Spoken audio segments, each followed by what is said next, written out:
Hello and welcome to COP30 Covered, the daily podcast show from the award-winning Edie editorial team, in which we bring you all the latest news and views from the 2025 UN Climate Summit in Brazil.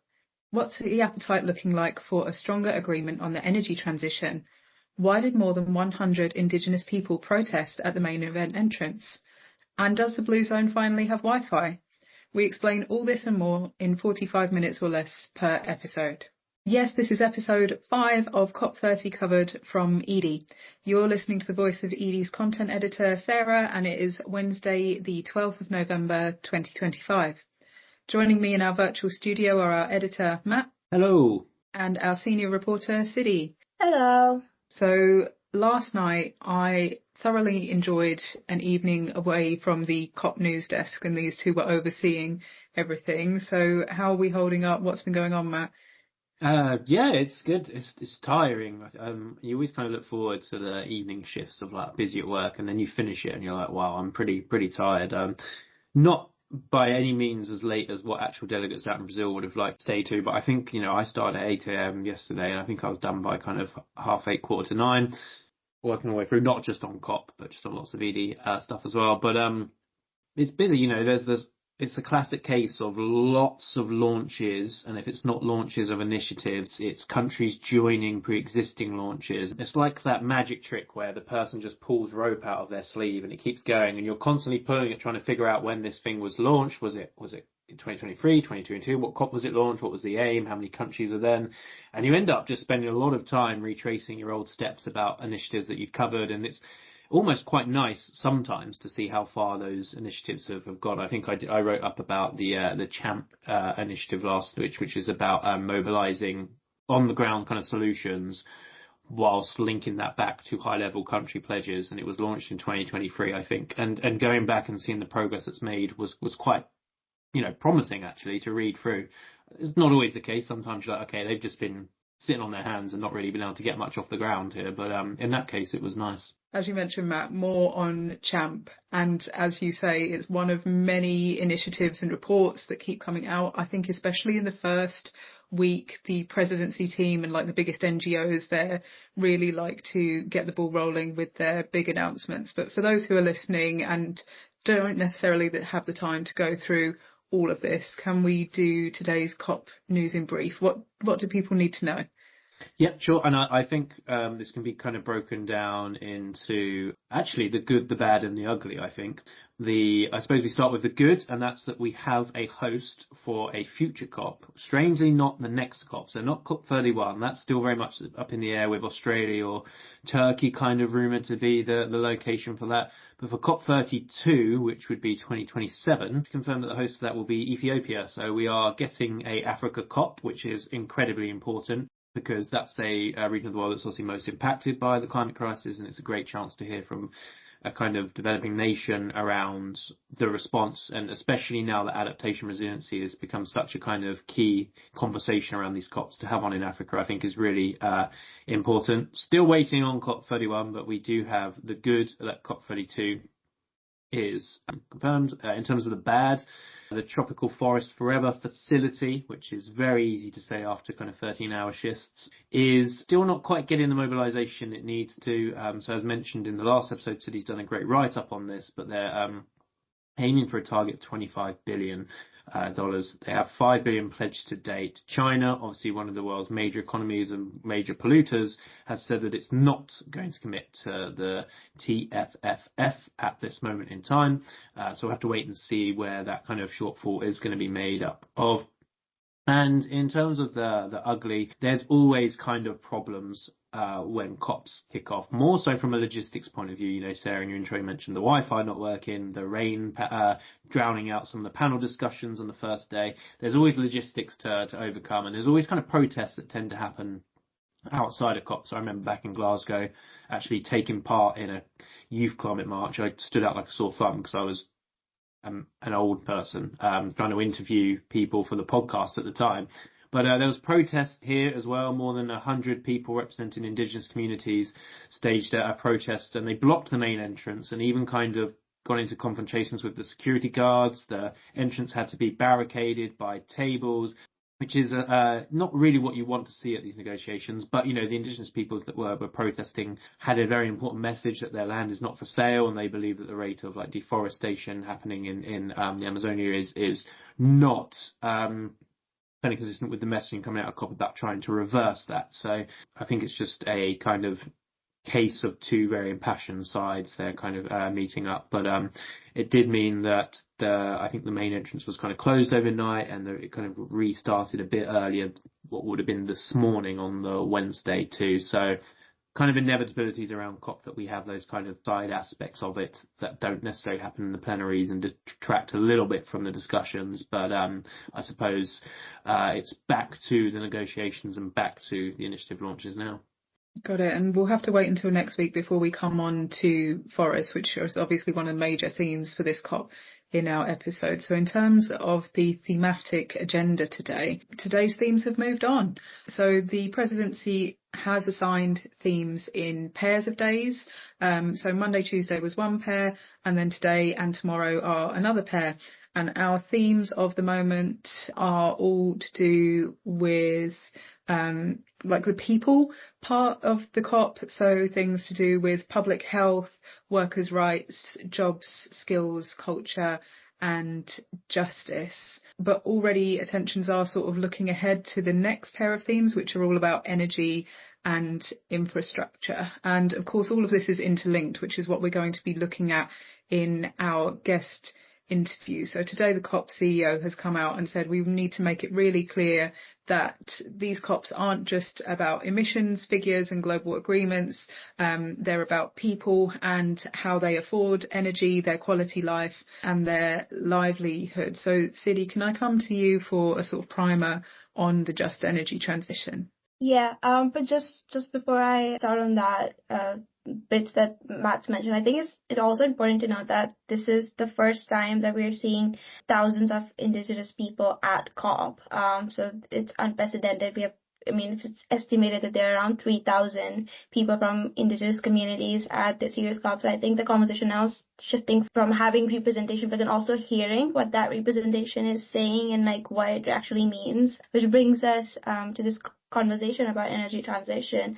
And for those of our listeners who might not be aware, but at COP28 in Dubai, countries pledged to treble the world's installed renewables generation capacity by 2030. This was also done in sync with the promise to kind of transition away from fossil fuels.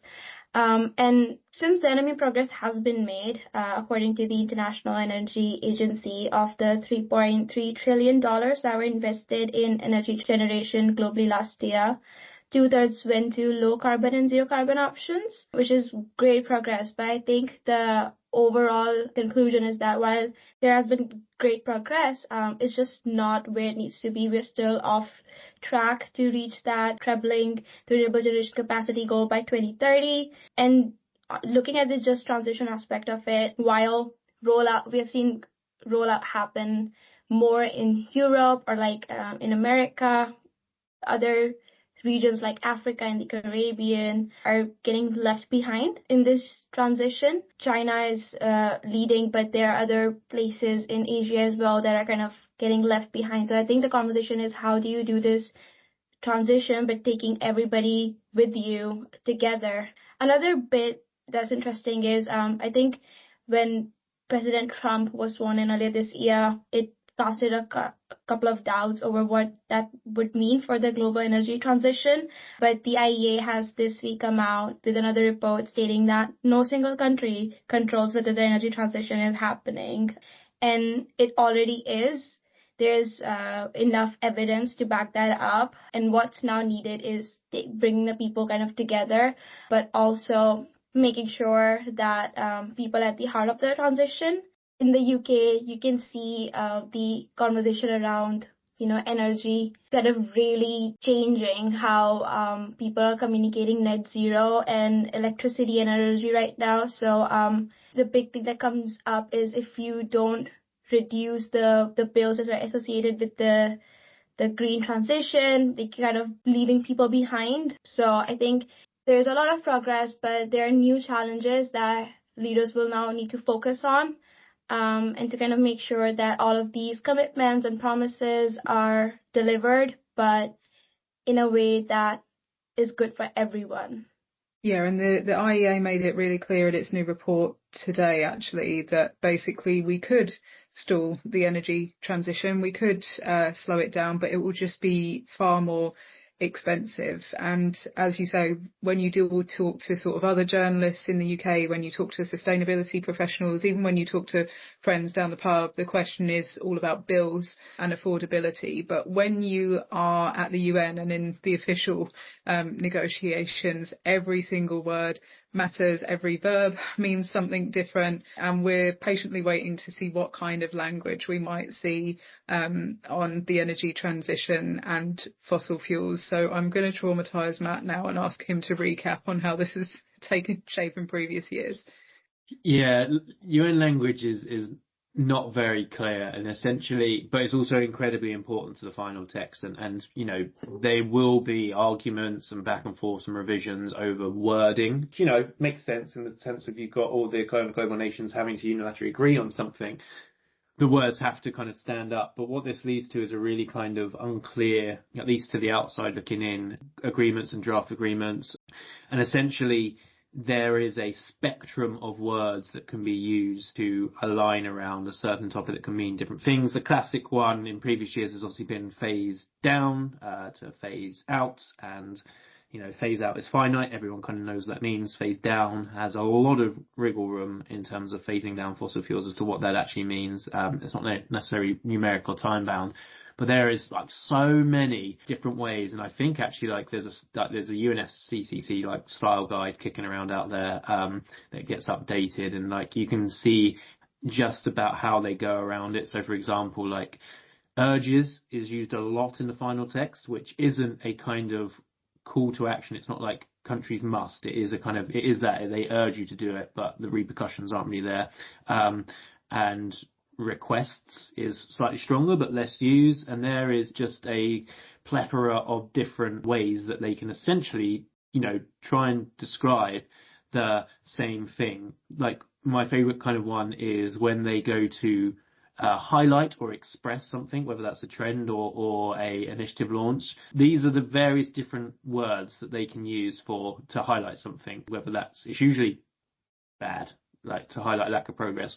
Deeply concerned, expressing deep concerned, expressing concern, noted with concern, emphasizing, drawing attention to, highlighted, recognizing, recognized, noting, acknowledging, acknowledge, responding, taken into account, took into consideration, being aware, cognizant, conscious, keeping in mind, expresses the hope, looks forward to. All of that is essentially yeah, we've seen it, which feels, as a journalist, crazy. It's like someone's like typed something in, right-clicked, and wait for the synonyms to appear and go, okay, what can I change this to? Because I've already used that word. But in UN speak, it's actually incredibly important because it essentially signifies a level of importance to that highlight, or in case of phase up or phase down, the urgency in which organisations must act. It is incredibly frustrating to get your head round. It feels like it changes every year.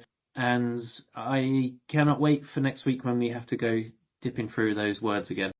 Great. So, yeah, it is word salad. It is an entirely different language. And I'm just going to say we're going to come out of the negotiating rooms for now. Let's leave them to next week, and let's talk about what's going on in the real world in our special guest interview today. So our interviewee today is Woochong who is the CEO of the Global Energy Alliance for People and Planet. So this is an organisation that exists to mobilise the energy transition in emerging economies. So this is vitally important if we want not to breach the Global Paris Agreement temperature pathways, and if we want to deliver so many more of the Sustainable Development Goals. So this is a pre-recorded one. I was able to speak to Woochong before his flight to Brazil, and he talked me through the opportunity for these nations to leapfrog to cleaner energy systems and the challenges of that, but also the opportunities of really improving livelihoods, incomes and jobs. So before starting at the Alliance, he worked at the Asian Development Bank for a considerable amount of time. So he also spoke with me about the role of reforming multilateral development banks to unlock these opportunities. 2 years ago, the IEA said that emerging and developing markets will need $2.8 trillion of public financing and 1.1 trillion of private financing for clean, affordable, accessible energy each year by the early 2030s. So this interview is essentially all about how we get there. Thank you so much for your time. How have you been? Thank you very much. Very good. Very excited about heading to Brazil in the next couple of weeks, or actually 1 week from now. Yeah, thank you for taking the time and for not calling me from like an airport lounge, for example. And it's good to be catching up. And we here at edie know a fair bit about the Alliance. We've had representatives from yourselves contribute op-eds to us, appear on our webinars. But for those who are listening who aren't aware of it, it would be great to hear a little bit more about this initiative in your own words. Yeah, thank you very much for having me in this program. So as I said, this is quite a momentous time. And in COP26, the Global Energy Alliance for People and Planet, the alliance was created in Glasgow. And the vision back then, and still is valid, is that a lot of great work has been going on in terms of addressing the global poverty eradication, at the same time working on climate change, and especially in the energy transition into green energy transition space. But as a system as a whole is not moving quickly enough. So, we even talk about 700 million people not having access to electricity. That figure has been talked about for many years. So something's not happening. But then when you actually look at individual sectors and in organizations like the multilateral development banks and bilaterals and philanthropies, they have all been doing quite well from their own space. So this alliance was created to bring these unlikely partners together, the public, private, and philanthropy partners, to really help launch the systemic change in leveraging each other's comparative advantage, knowledge, and finances to make that change so that we can make a difference in terms of reducing the number of people without access to electricity, clean electricity, so that in the future, the world be in a place where people have better lives, using electricity, clean electricity as a bridge to their prosperity. Because if people do remain in the poverty situation, human being will find a way to address their needs, right? So if you don't provide the renewable energy and energy efficiency solutions, then we might lock ourselves into the fossil fuel industry that will cause continued greenhouse gas emission, and the planet won't be the same for our future generations. Got it. And it's obviously a hugely important mission, and something that, from where I'm sitting at least, got a bit more attention in recent COPs. And I know COP26 was obviously the huge moment for the Alliance, but it really felt like a moment for finance commitments. And then at subsequent COPs, we saw a lot on energy, notably at COP28, nations committed to triple the amount of renewable energy generation capacity that the world has installed. So how can, in turning these big global ambitions into action, we properly reflect the needs and the challenges and the opportunities of the lower income markets that you mentioned and that you work with? It's interesting you talk about COP26. And remember, we still were not completely out of the COVID-19 situation, right? And even then, the society were able to launch big initiatives like this. But as the years pass by, there are other challenges that come into the picture. But there's some really positive news that came through in the recent weeks, actually. And this is the first year where renewables have surpassed the coal for the first time in the history. So that's a very positive news. Now, the challenging news is that how much of that resource is actually going to the developing countries. You hear a figure like the African continent, where a large number of poor people without access to electricity still live there. They talk about having 1 to 2% of the climate and technology investments flowing there. So, what can we do as the global development partner to channel the money from the private sector, as well as the multilateral development banks and the philanthropies, to these countries where the needs are the greatest? the issue is about risk, right? Because when people do invest into places, a lot of obviously there's some grant component, but still, when you're talking about trillions of dollars that are needed on the ground, you need that investment grade opportunities. So what we're trying to do by pulling together the alliance partners from the private sector, the multilateral development finance institutions and the philanthropies to bring as much money into the developing countries. The challenge so far has been that the different players from philanthropies, public and private, haven't necessarily been working together as well, leveraging each other.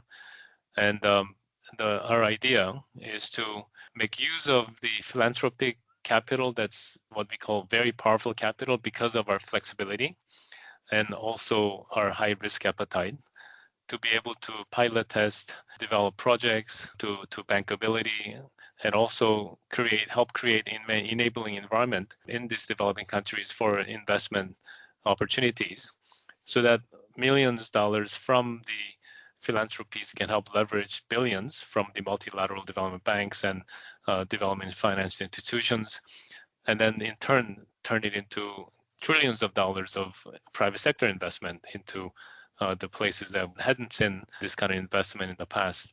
So it's very important for us to play the role of since we're going to Brazil and about football analogy, and I always describe ourselves as a center midfielder, someone who knows the game, the purpose, who knows all the players, who can do what, and understand the flow and see where the needs are, and understand where the gaps are, and make the critical pass to the right people in the alliance team to deliver that goal. And of course, in those critical moments, if there's a gap and if we have a chance to take a shot, we take a shot ourselves by investing ourselves. So working together as a team across the philanthropies, multilaterals, and the private sector is what we're trying to achieve.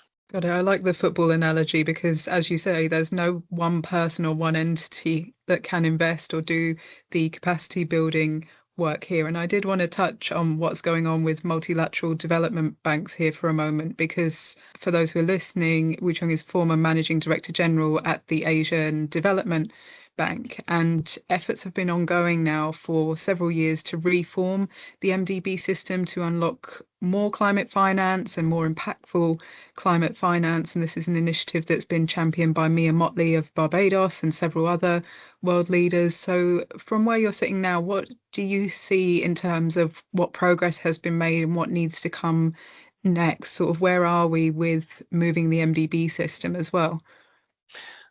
Thank you very much for this question. So I left the Asian Development Bank about a year and a few months ago after spending 30 years there, which means that I liked MDB, right? Obviously, or else I would not have stayed there. Now, MDB has been going through a massive level of transformation and reforms so that they can be faster and they can also provide more financial resources. So, one example was a few years ago, the G20 initiative to reform the multilateral development banks to adjust their, risk appetite and, capital adequacy framework, the way they mobilize their resources.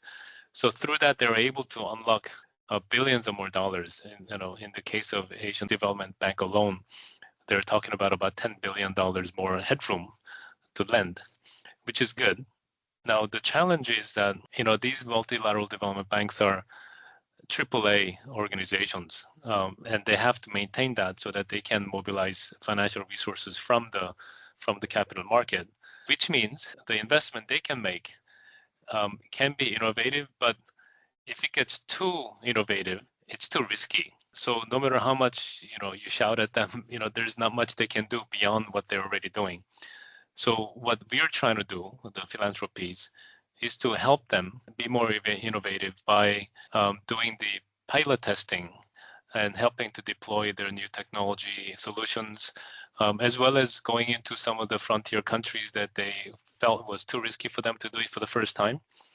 And once you demonstrate a project can be viable in some of the challenging environments, it reduces the perceived risk tremendously by seeing the investors seeing that actually money can be lent and come back to them. So So we are hoping that we can do a lot more of these sort of blended financing and risk buy down mechanisms that we can deploy, both to buy down the real risk as well as perceived risk. So hopefully through this partnership, and my background from the MDB is actually quite helpful because I can see what kind of opportunities that we have, we meaning the philanthropies, to help the MDBs, and what are some of the pain points that MDBs had in order for them to unlock the billions of dollars of money that they have. So, having that kind of stack of investments is quite important for us to, like I said, unlock billions from MDBs and in turn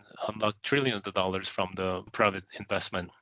Got it. And I wanted to dive a little bit more deeply into some of the risk piece that you've mentioned here. So most people that are listening probably don't come from a banking finance background, but probably are looking at their organization's risk management this year for all manner of reasons. So when the World Economic Forum came out with its global risk barometer at the start of the year, most of the long-term risks now are either climate or nature related. And in the top 5, even for what happened last year, people were looking at a record year of damages for extreme weather. So how do you de-risk investment in the energy transition in places that are really impacted by this extreme weather in a changing world? How could we really join up what's going on with, at the moment, sort of energy transition over here on one side and then adaptation over there on another side?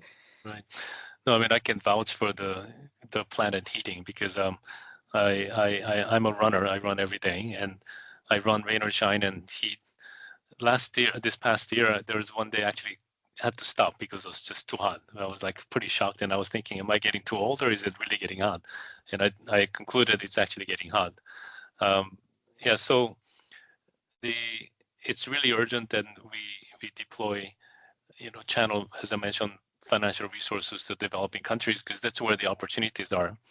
And people, when you put your hard-earned money into some place for investment, they look at several things. Whether, first is that country or the region have a proper, trusted, reliable legal and regulatory framework. Most of the developed countries do have that. Many of the developing countries are still evolving.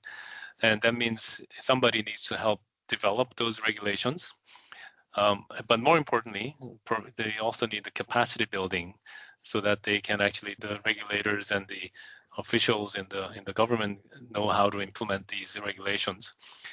And then the second part is about having bankable projects. And when you look at investment opportunities in these developing countries, they talk about trillions of dollars of infrastructures that are needed. But then when you look at the bankers, they said there are no projects. That basically means is that bankers are saying not enough bankable projects that they can put their money in.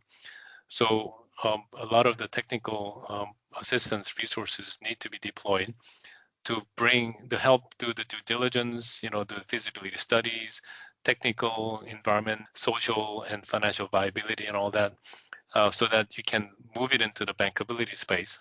And then the third thing is, even if when you have the regulation projects are ready to go, but because you're deploying a new type of technology in the country or a country that's relatively new in terms of investment experience, people may be reluctant to put their money in as a first mover.